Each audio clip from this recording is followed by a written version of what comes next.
السلام علیکم ورحمۃ اللہ وبرکاتہ۔ دوستو، آج حاتم طائی کی بیٹی سے پیارے آقا علیہ الصلوۃ والسلام کا سلوک آپ کے سامنے پیش کرنے جا رہے ہیں۔ 9 ہجری کی بات ہے، بنی تے سے خفیف سا مقابلہ ہوا، دشمن شام کی طرف بھاگ گیا، اس کے اعزاء و اقربا کو مسلمانوں نے گرفتار کر لیا اور مال و اسباب ضبط کر کے قیدیوں میں بنی تے کے سردار حاتم طائی کی بیٹی بھی تھی۔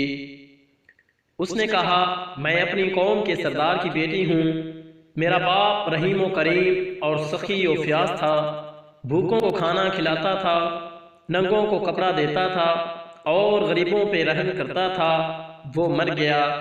بھائی تھا، وہ شکست کھا کر شام کی طرف بھاگ گیا ہے۔ میں ایسے رحم و کرم والے کی بیٹی، بے یار و مددگار، آپ کی قید میں ہوں اور رحم کی امید رکھتی ہوں، رحم کی طلبگار ہوں۔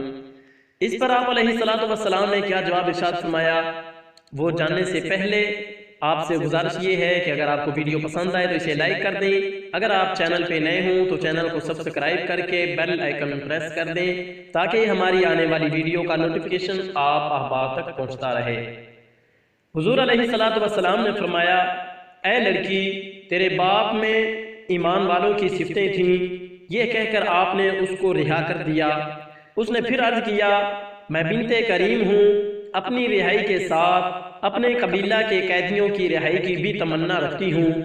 نبی کریم صلی اللہ علیہ وسلم نے نہ صرف اس جوان عمر عورت کی درخواست ہی قبول کی بلکہ اس کو زاد راہ اور سفر خرچ دے کر اس کے بھائی کے پاس ملک شام میں بھجوا دیا۔ جانتے ہو اس خلق محمدی اور حسن سلوک کا کیا نتیجہ نکلا اور اس کریم النفس نبی کے اوصاف نے کیا اثر کیا؟ حضرت صلی اللہ علیہ وسلم کے حالات زندگی پڑھو تو تمہیں معلوم ہوگا کہ عدی بن حاتم اس عورت کا بھائی خلق محمدی کی یہ کیفیت اپنی بہن کی زبانیں سن کر مدینہ آیا اور حضرت صلی اللہ علیہ وسلم کے سامنے مسلمان ہو گیا۔ اس واقعہ سے ہمیں یہ سبق ملتا ہے کہ ہمیں بھی چاہیے کہ ہم بھی جہاں تک ممکن ہو سکے ہم دوسروں پر احسان کریں اور ان کے ساتھ حسن اخلاق کے ساتھ پیش آئیں۔